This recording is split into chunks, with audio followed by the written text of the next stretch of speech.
Skill 9200 reciprocating saw. It would work off and on, and it usually wouldn't work when I needed it to, so I had to take the whole thing apart to find where it was arcing. And it's arcing just because of a bad design, I would say. Planned obsolescence. These tabs are supposed to slide in the coupling and be tight. Anything electrical would have to be tight, or it's going to spark and arc and then eat the metal. This one is, they just slide in and they're loose. That's not good to be that loose. Burned up one of them. So that's a loose connection there, and then it would slide through the case.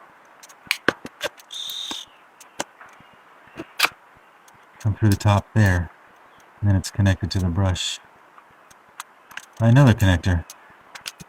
If I wanted to fix this thing where it would never break again, I could take all these connectors off, run a wire straight from here, soldered on, through the hole, all the way through, eliminate all this wire and solder it onto the tab on the brush.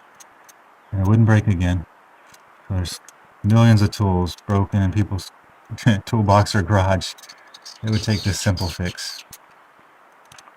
They do this just so they can throw them together quick and easy. They don't care how long they last.